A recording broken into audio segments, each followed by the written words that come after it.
तो hello everyone, welcome back to the new tutorial. तो आज मैं सिखाने वाला हूं आपको ब्लेंडर के अंदर एक कॉन्सेप्ट आर्ट। और ये कॉन्सेप्ट आर्ट मैंने सोचा है अपने एक ड्रीम से, क्योंकि अक्सर हम सोते सोते कभी कभी सपने में ऐसा लगता है कि हम बेड से गिरने वाले हैं, लेकिन ऐसा रियल में होता नहीं है। तो उसी चीज को लेकर मैंने सोचा क्यों ना ब्लेंडर में एक कॉन्सेप्ट आर्ट बनाया जाए जिसका नाम होगा फॉलिंग इन ड्रीम्स।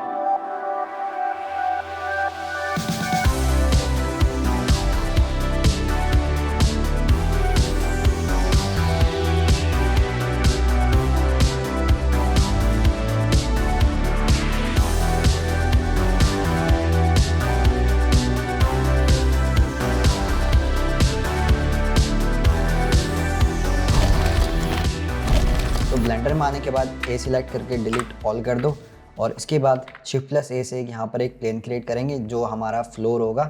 तो इसको एस से मैं स्केल अप कर लेता हूँ थोड़ा, और इसके बाद मैं यहाँ पर एक क्यूब लूँगा। तो क्यूब को भी स्केल अप कर लेता हूँ और यहाँ से इस टूल को सिलेक्ट करके मूव वाला जो टूल है उससे मैं इसको पीछे मूव कर लूँगा। तो यहाँ पर मैं इसको एक्स डायरेक्शन में थोड़ा सा स्केल अप कर लेता हूँ, थोड़ा सा इसको ऊपर कर लेता हूँ और फिर इसके बाद यहाँ पर एक प्लेन क्रिएट करूँगा। इसके बाद मैं इसे वाई डायरेक्शन में 90 डिग्री पर रोटेट कर दूँगा और फिर यहाँ पर इसको मूव करा लूँगा। तो यहाँ पर हमारी विंडोज़ होंगी, तो उस विंडोज़ को मैं कैसे क्रिएट करूँगा वो अभी करते हैं। चलो, तो यहाँ पर मैं एक क्यूब ले लेता हूँ। पहले इस क्यूब के ऊपर की साइड लाके थोड़ा यहाँ से इसको कर लेता हूँ स्केल डाउन, थोड़ा सा इसको स्केल अप कर लेता हूँ और यहाँ से जाएंगे हम मॉडिफायर्स में। मॉडिफायर में जाके मैं एरे अप्लाई करूँगा और एक्स डायरेक्शन में 0, जी डायरेक्शन में हम कर देंगे 1। तो यहाँ पर इसके बाद मैं कर देता हूँ यहाँ पर काउंट इसके 5 नहीं 4। तो फिर इसके बाद यहाँ पर जी डायरेक्शन में थोड़ा इनका गैप इंक्रीज कर देना है। तो यहाँ पर ये 4 क्यूब आ चुके हैं हमारे। यहाँ पर कर देता हूँ इसे अप्लाई और Shift+D से डुप्लीकेट करके मैं इस साइड ले आऊँगा इसे, और फिर शिफ्ट होल्ड करके साइड वालों को सिलेक्ट करके राइट क्लिक करके यहाँ पर ज्वाइन कर दूंगा दोनों को साथ में। तो दोनों साथ में ज्वाइन हो चुके हैं। अब मैं इसको लेके जाऊँगा यहाँ पर जहाँ पर ये इंटरसेक्ट हो जाए इस प्लेन के साथ।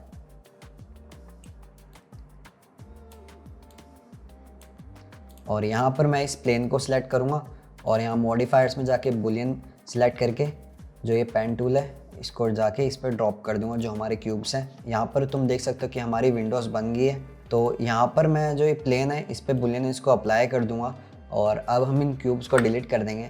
तो हमारी विंडो यहीं पर ही रहेगी और मैं थोड़े इनको आगे की तरफ ड्रैग कर लेता हूँ। अब हम यहाँ पर हमारा बेड इंपोर्ट करेंगे, तो जो कि है GLTF फॉर्मेट में। तो फाइल में जाके यहाँ से इंपोर्ट करना है GLTF फॉर्मेट में। ये रहा बेड। तो यहाँ से पहले इसको रैंडम कर देता हूँ ताकि सारी चीज़ें अच्छे से दिख पाए मुझे। तो यहाँ पर मैं थोड़ी सी स्केल डाउन कर देता हूँ बेड की। अब कर देते हैं बेड को यहाँ पे सेट, थोड़ा पीछे दीवार की साइड कर देते हैं क्योंकि जो ये हमारा क्यूब है इसको मैं वॉल बनाने वाला हूँ। यहाँ पे आ गए। इसके बाद यहाँ पर एक अलमीरा लानी है हमें, तो वो भी GLTF फॉर्मेट में डाउनलोड कर रखी है। और हाँ, सारी चीज़ों के जो लिंक है वो तुम्हें डिस्क्रिप्शन में मिल जाएंगे, तो तुम वहाँ से जाके डाउनलोड कर सकते हो। तो यहाँ पर मैं इंपोर्ट कर लेता हूँ। तो ये रही अलमीरा। तो यहाँ पर अलमीरा भी आ चुकी है। तो यहाँ पर इसको R देन G देन 90, तो ये रोटेट हो जाएगी इस साइड। और फिर इसके बाद मैं इसे सेट कर लूँगा। हमारे बेड है जो उसके साइड में, थोड़ा सा पहले इसको स्केल डाउन कर लेता हूँ। तो 7 दबा के टॉप व्यू में जाऊँगा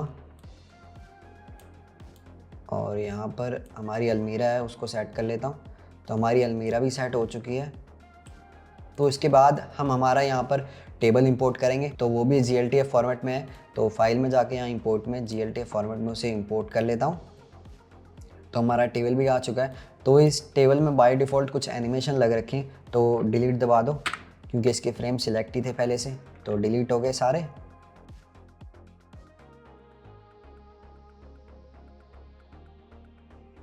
तो यहाँ पर हमारा टेबल सेट हो गया। तो इसके बाद अब रेंडर कर लेते हैं क्योंकि हम यहाँ से लाइट्स वगैरह लगाएंगे जिससे रे आएगी हमारी रूम के अंदर। तो यहाँ पर जाना रेंडर प्रॉपर्टीज़ में, रेंडर इंजन को मैं साइकिल्स कर लेता हूँ और CPU का GPU, ताकि अच्छे से रेंडर हो पाए। और यहाँ पर मैक्स सैम्पल्स हम 100 कर लेते हैं व्यू पोर्ट में, और रेंडर होने के बाद हम मैक्स सैम्पल्स यहाँ पर 200 कर लेते हैं। तो रेंडर होएगा जब 200 फ्रेम्स आ जाएंगे, और अभी व्यू पोर्ट में 100 फ्रेम तक ही रेंडर करेगा, तो ज़्यादा नहीं करेंगे क्योंकि ज़्यादा लोड ना पड़े हमारी सिस्टम पे। बाकी मेरे पास तो 4080 तो लोड नहीं पड़ने वाला, बाकी तुम्हारा जो PC या लैपटॉप हो उसके हिसाब से कर लेना। तो अब यहाँ पर हम एक लाइट लगाएंगे, लाइट सोर्स, जिससे हमारी रेज रूम के अंदर आएंगी। तो यहाँ पर रेंडर कर लेते हैं इसको। तो यहाँ पर देख सकते हो कि कोई लाइट वगैरह नहीं है, तो Shift+A से यहाँ पर एक लाइट क्रिएट करेंगे। तो यहाँ पर स्पॉटलाइट आ गई हमारी, और इसको लेके जाएंगे यहाँ बाहर की साइड। तो यहाँ से देख लेता हूँ, तो R देन Y, तो Y डायरेक्शन में इसे रोटेट करना है। तो थोड़ा इसको S से मैं स्केल डाउन कर लेता हूँ, तो थोड़ा इस साइड कर लेते हैं इसको।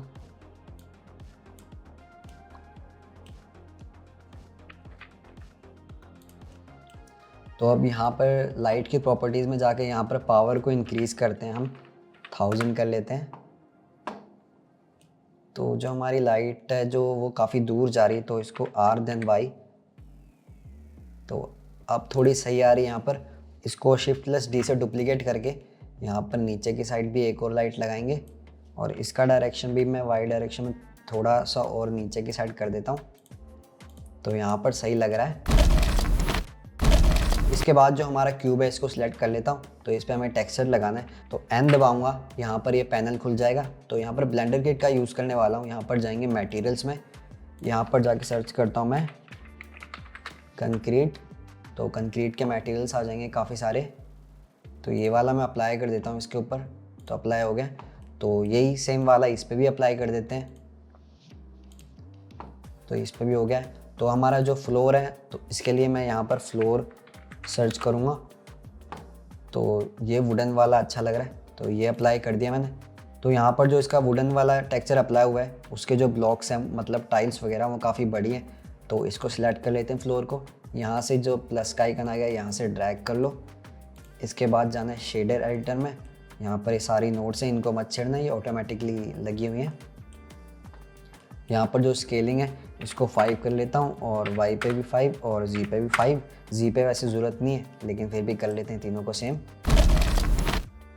तो अब हमारी बारी है, यहाँ पर हमें एक कैमरा क्रिएट करना है। तो Shift+A से एक यहाँ पे जाके कैमरा क्रिएट कर लो। कैमरा को Z डायरेक्शन में ऊपर ले आते हैं थोड़ा। तो कैमरा का जो एंगल है वो गलत है, यहाँ पर जाना है तुम्हें। तो यहाँ पर जाना है ऑब्जेक्ट प्रॉपर्टीज़ में, X रोटेशन को 90 कर लो, Y को 0, Z को भी 0। तो यहाँ पर ले आते हैं कैमरा Y डायरेक्शन में पीछे। इसके बाद यहाँ पर जाओ तुम आउटपुट प्रॉपर्टीज़ में, यहाँ पर हम 1200 कर लेते हैं रिजोल्यूशन, और Y पे 1600। तो 0 दबा के नमपैड में कैमरा की व्यू पे आ जाओ। तो कैमरा थोड़ा पीछे होना चाहिए, तो मैं यहाँ से इसको Y डायरेक्शन में थोड़ा और पीछे ले जाता हूँ। और यहाँ पर कैमरा में जाओ तुम, और यहाँ पर जो इसकी फोकल लेंथ है इसको 40 कर लेते हैं। चलो 40 करने से थोड़ा वाइड एंगल आएगा, तो थोड़ा वाइड एंगल हो गया है। ये वाली जो टेबल है ये थोड़ी छोटी लग रही है, तो मैं इसको ठीक कर देता हूँ एक बार। हाँ अब सही लग रही है बिल्कुल। इसके बाद जो यहाँ पर हमें एक लगाना है क्लाउड का सीन, मतलब एक प्लेन लगाना है जिस पे क्लाउड का वॉलपेपर हो, ताकि जो हमारा सीन है, कंसेप्ट आर्ट है, वो ड्रीमी लुक आए थोड़ा, क्योंकि क्लाउड्स ज़रूरी हैं। तो यहाँ पे मैं जाऊँगा Shift+A दबा के इमेजेस एज प्लेन्स। अगर तुम्हारा ये ऑप्शन नहीं आ रहा है तो यहाँ पे जाना है तुम्हें प्रेफरेंसेस में, यहाँ पे जाके इमेज ये तुम्हें दिख रहा है, इसको अनेबल कर लेना, तुम्हारा डिसेबल होगा। तो अनेबल करने के बाद यहाँ से हम जाएंगे इमेजेस प्लेन। तो यहाँ से इंपोर्ट कर लेता हूँ जहाँ पर मेरे वो क्लाउड्स वाली फ़ोटो रखी है। तो कर लेता हूँ मैं इसको स्केल अप थोड़ा। तो अब सॉलिड व्यू में आ जाते हैं ताकि मैं अच्छे से लगा पाऊँ इसे। तो 7 दबा के टॉप व्यू,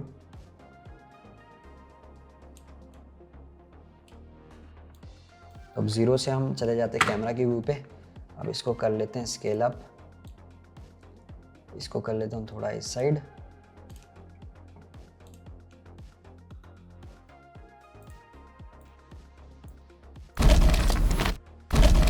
काफ़ी सही लग रहा है। यहाँ पर एक लैंप लगाना है हमें, तो यहाँ पर मैं ब्लेंडर किट में जाऊँगा मॉडल्स में और यहाँ पे लैंप सर्च कर लेता हूँ। तो काफ़ी सारे लैंप आ गए। थोड़ा आगे चलते हैं, थोड़ा और आगे। तो ये वाला जो लैंप है ये इंपोर्ट कर लेते हैं। तो आ गया ये वाला लैंप भी हमारा। तो यहाँ से लैंप है, इसको सिलेक्ट कर लेता हूँ। तो 7 दबा के टॉप व्यू और यहाँ पे इसको टेबल के बीच में ले आएंगे, सेंटर में बिल्कुल। और जी डायरेक्शन में इसको ऊपर कर लेता हूँ, थोड़ा सा और ऊपर। अब मैं इसको एस दबा के स्केल डाउन कर लेता हूँ क्योंकि काफ़ी बड़ी लैंप लग रही है ये। तो यहाँ पे कॉर्नर पे ले आता हूँ। तो अब देखो काफ़ी सही लग रहा होगा। तो इसके जो लैंप के अंदर लाइट है इसकी इंटेंसिटी काफ़ी ज़्यादा हो रखी। तो यहाँ पे इसकी पावर को मैं 5 कर लेता हूँ। तो 5 सही लग रही है। अब यहाँ पर जो हमारी, तो यहाँ से इनको अनेबल कर देता हूँ। तो यहाँ पे जो हमारी ऊपर वाली पॉइंट लाइट है इसकी थोड़ी इंटेंसिटी मुझे कम लग रही है। तो एक बार 10,000 करके देख लेते हैं कि कैसा लगता है। 10,000 तो ज़्यादा होगी, तो मैं कर लेता हूँ कुछ 3,000। 3,000 सही लग रही है, बिल्कुल परफेक्ट है। तो सॉरी, मैं यहाँ पर इनको बार बार बंद कर देता हूँ। तो कैमरा सिलेक्ट करके यहाँ पर जी देन वाई। तो मैं थोड़ा सा आगे की साइड खिसका लेता हूँ इसको। तो इसको थोड़ा नीचे कर लेता हूँ। तो इसके बाद हम हमारी इंपोर्ट कर लेते हैं लाइट्स को जो ऊपर की साइड लगेंगी। तो फाइल में जाके इंपोर्ट, यहाँ पर FBX फॉर्मेट में, क्योंकि जो हमारी लाइट्स हैं वो FBX फॉर्मेट में है। Lights source. तो यहाँ पर जो ये लाइट्स वगैरह हैं इनका साइज़ काफ़ी बड़ा है। तो एस दबा के मैं स्केल डाउन कर लेता हूँ। तो यहाँ टॉप व्यू में आ जाता हूँ। तो 0 दबा के मैं कैमरा की व्यू पे आ जाता हूँ और यहाँ पे आके इनको कर लेता हूँ स्केल अप।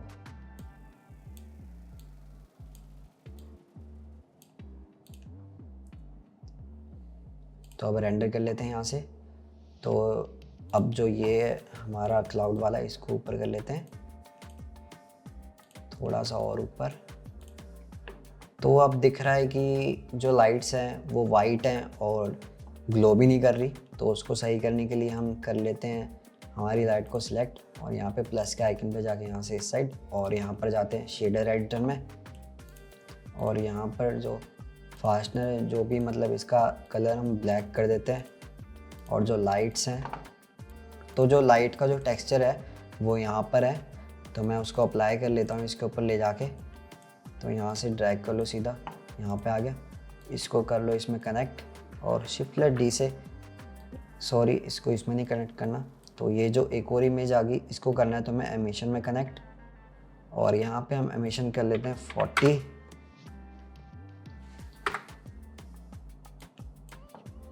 तो यहाँ से इनको बंद कर लेते हैं एक बार। और इसके बाद जो ये हमारा ग्लास का मटेरियल है यहाँ पे, इसका जो अल्फा है इसको 0 कर दो। तो अब देखो जो लाइट है वो दिख रही है जलती हुई। तो बाद में हम ग्लो वगैरह ऐड करेंगे तो अच्छे से दिखेंगी। तो यहाँ से हम कर देते हैं इसको बंद, कर लेते हैं एक बार सेव। और अब इसके बाद हम FBX फॉर्मेट में जो हमारा कैरेक्टर है उसको इंपोर्ट कर लेता हूँ मैं। तो ये रहा FBX फॉर्मेट में आ गया है। तो यहाँ पर मैं सॉलिड व्यू में चला जाता हूँ एक बार। टॉप व्यू में आके यहाँ पर पहले तो जो इसके एनिमेशंस है ना, लास्ट फ्रेम पे आके तो मैं Ctrl+C कॉपी हो गए सारे फ्रेम्स और Ctrl+V। तो ये अब 250 फ्रेम से आगे जा रहे हैं, मतलब हमारा 250 फ्रेम तक जो एनिमेशन है वो लगा रहेगा। तो इसके बाद मैं इसको बेड के सेंटर में ले आता हूँ। तो कैरेक्टर है वो काफ़ी ज़्यादा बड़ा लग रहा है, इसको थोड़ा स्केल डाउन कर लेता हूँ। तो अब इसको थोड़ा ऊपर की साइड कर लेते हैं।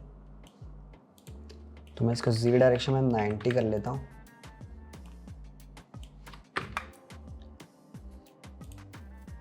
तो यहाँ पर इसको नीचे की साइड कर लेते हैं थोड़ा और यहाँ पर रोटेशन करा के थोड़ा एक्स डायरेक्शन में इसको इस साइड कर लेते हैं। तो सही लग रहा है यहाँ पे।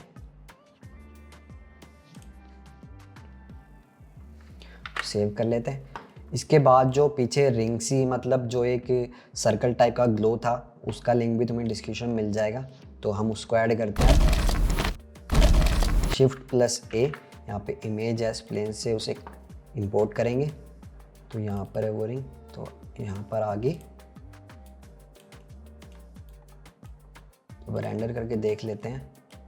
तो अभी जो इसका कलर है वो ब्लैक दिख रहा है, तो मैं जाऊँगा यहाँ पर टेक्सचर्स में और ये जो एमिशन है इसको वाइट कर दूंगा और यहाँ से एमिशन की वैल्यू को 20 कर लेते हैं। थोड़ी स्केल अप कर लेते हैं इसको, ताकि जो हमारा सर्कल है वो अच्छा लगे।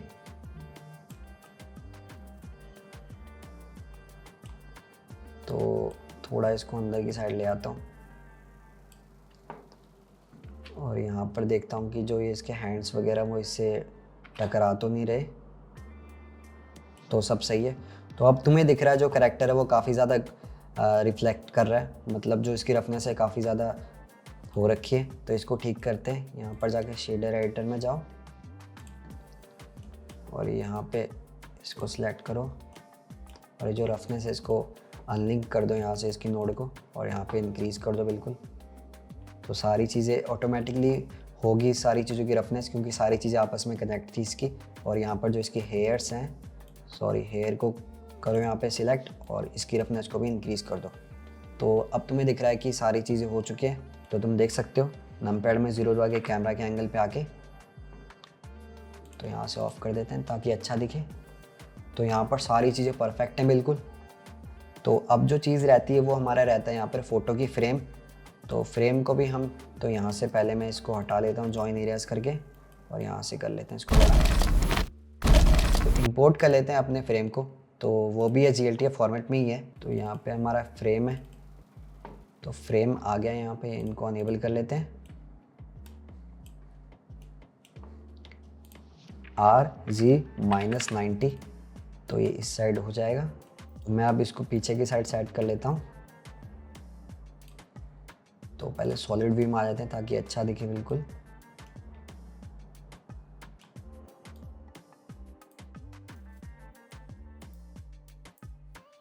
नमपैड में 0 दबा के हम यहाँ से इसको रेंडर कर लेते हैं।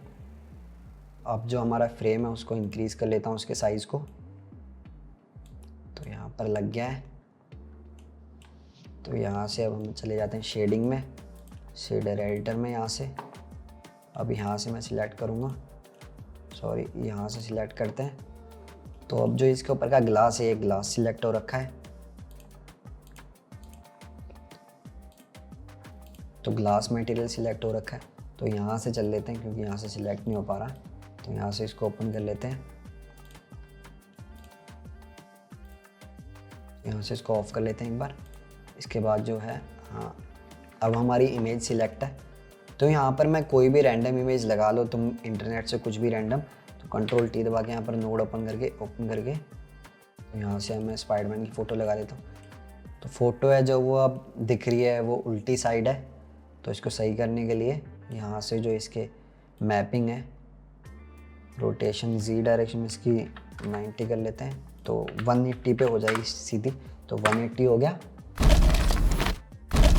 तो सारी चीज़ें हो चुकी हैं। अब रहता है हमारा कैमरा का एनिमेशन। तो कैमरा के एनिमेशन को करने के लिए मैं जाऊंगा यहाँ पर 250 फ्रेम पे, कैमरा को सिलेक्ट कर लेते हैं अब। तो कैमरा सिलेक्ट है और आई दबा के लोकेशन, रोटेशन एंड स्केल पे की फ्रेम लगा दूंगा। इसके बाद जाऊंगा मैं 1 फ्रेम पे और यहाँ से हम G देन Y, तो कैमरा को थोड़ा मैं आगे की तरफ ले जाऊंगा, G देन Z, तो थोड़ा नीचे की तरफ, फिर से G देन Y, तो फिर से आगे की तरफ, और यहाँ पर R। कैमरा को मैं कर दूंगा पूरा रोटेट 360 से डबल ही करना है कुछ, ताकि जो एनिमेशन हो काफ़ी अच्छा है घूम के। तो इतना सही है। आई, तो फिर हम लगा देंगे की फ्रेम उसी लोकेशन, रोटेशन एंड स्केल पे। तो अब कैमरा को सिलेक्ट कर लेता हूँ और यहाँ पे जाऊँगा मैं व्यू पोर्ट डिस्प्ले में, पास पाउट आउट की वैल्यू को 1 कर देते हैं। तो अब देख सकते हो कि जो कैमरा का एनिमेशन है वो काफ़ी अच्छे से घूम के आ रहा है।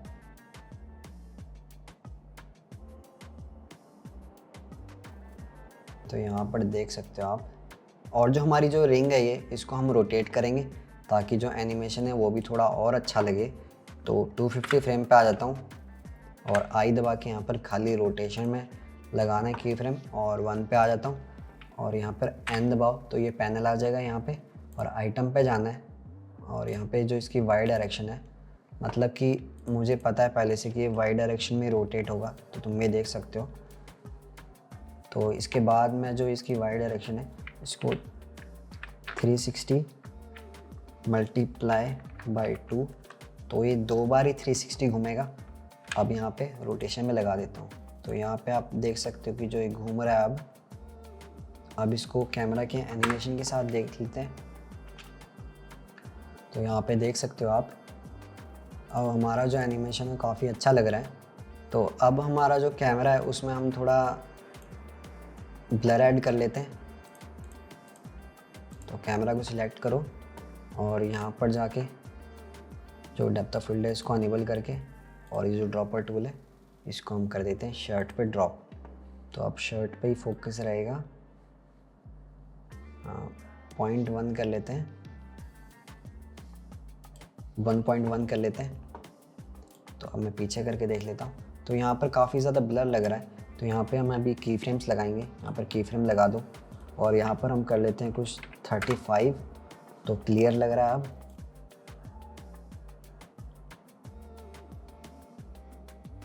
और यहाँ पे हम कर लेते हैं अब 0.1, सॉरी, तो यहाँ पर हम 35 कर लेते हैं। तो अब सही लग रहा है। तो इसके बाद जो हमारी अलमीरा है इसका जो डोर है इसको क्लोज़ कर लेते हैं हम। तो ये जो हैंडल है ये और जो ये डोर है ये अलग अलग है, तो इनको जॉइन कर लेते हैं पहले। तो डोर को सिलेक्ट किया, तो डोर को सिलेक्ट कर लिया मैंने। इसके बाद यहाँ पर हैंडल और जो यहाँ पर इसके हैंडल के पार्ट हैं और इसके बाद जॉइन कर लो। तो अब 7 दबा के टॉप व्यू में आ जाओ। तो अब तुम्हें दिख रहा है जो इसका एंकर पॉइंट है यहाँ पर है, इसको यहाँ पर कैसे लाएं ताकि जो हम रोटेट करें तो ये ताकि हम इसे रोटेट करें तो ये ढंग से रोटेट होए। तो यहाँ पर जाना है तुम्हें और यहाँ पे जाके ओरिजिन्स, और इसको यहाँ पे ड्रैग कर लो और यहाँ पे जाके ओरिजिन्स को दोबारा से ऑफ कर दो और यहाँ पे जाके अब इसको जी डायरेक्शन में कर दो यहाँ पे। तो देखो ऐसे करना था इसको। तो सारी चीज़ें हमारी डन हो चुकी हैं। तो अब मैं 250 फ्रेम पे 0 दबा के कैमरा की व्यू पे आ जाता हूँ।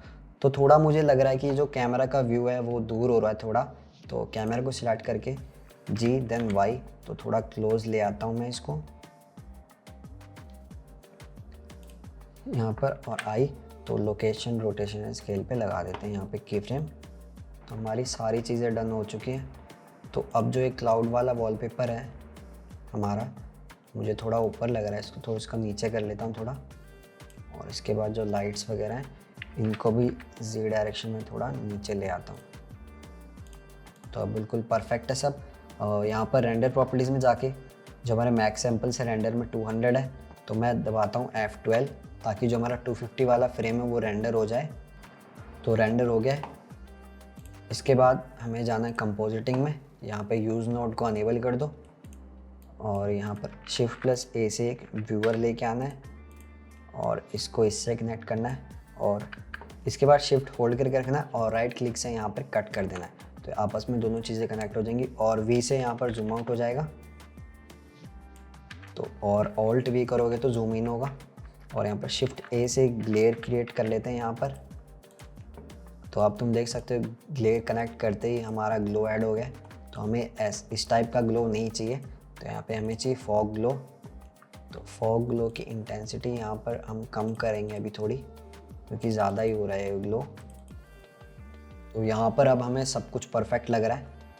तो इसके बाद मैं यहाँ पर जाऊँगा डिनॉइस में जाकर ऑप्टिक्स कर दूँगा, क्योंकि मेरा RTX है तो ये ऑप्टिक्स सपोर्ट करेगा, वरना तो ओपन इमेज डिनॉइस कर लेना, कोई दिक्कत नहीं है। सेव कर लेते हैं। और इसके बाद यहाँ पर जाना है तुम्हें आउटपुट प्रॉपर्टीज़, और यहाँ पर जो आउटपुट है, कहाँ पर चाहिए तुम्हें आउटपुट, वहाँ पर कोई भी फोल्डर बना लो और उसके अंदर रेंडर निकाल लो इन सारी चीज़ों का। तो मैं यहाँ पर रेंडर के नेम से एक फ़ोल्डर क्रिएट कर रहा हूँ, पे एक्सेप्ट, तो यहाँ पे सेव हो गया। और जो कंप्रेशन की वैल्यू है इसको 0 कर लेना, ताकि जो हमें कंप्रेशन ना मिले कोई भी फ़ोटो वगैरह जो PNG सीक्वेंस आएगा। और यहाँ पे PNG कर लेता हूँ और इसके बाद कर देता हूँ कंट्रोल F12। तो अब हमारा रेंडर है जो 1 फ्रेम से लेके 250 फ्रेम तक रेंडर होता रहेगा। तो आई होप कि आप लोगों को इस वीडियो से कुछ सीखने को मिला होगा, और अगर सीखने को मिला है तो इस आर्टवर्क को रिक्रिएट ज़रूर से ज़रूर करना, क्योंकि उससे भी आप लोगों को काफ़ी सारी चीज़ें सीखने को मिलेगी अगर आप एक बिगनर हो। और जो भी एसेट्स वगैरह मैंने इसमें यूज़ करें उन सारी चीज़ों का लिंक तुम्हें डिस्क्रिप्शन में मिल जाएगा। तो लास्ट में एक इंपॉर्टेंट बात बताना चाहता हूँ आप लोगों को, आप इंस्टाग्राम पर जाके मेरी इस फोटो पर अपना क्वेश्चन ड्रॉप कर सकते हो कमेंट सेक्शन में, यानी कि जब मेरे 10K सब्सक्राइबर पूरे होंगे आप लोगों की वजह से, तो उस दिन हम एक Q&A वीडियो रखेंगे और उस वीडियो में मैं आपके नाम के साथ आपके क्वेश्चन का आंसर ज़रूर से ज़रूर दूंगा। तो अपना क्वेश्चन ड्रॉप करना मत भूलना। और ये वाला जो आर्टवर्क है इसे रिक्रिएट करने के बाद मुझे इंस्टाग्राम पे ज़रूर से ज़रूर टैग करना। तो मिलता हूँ फिर नेक्स्ट वीडियो में, तब तक के लिए पीस आउट।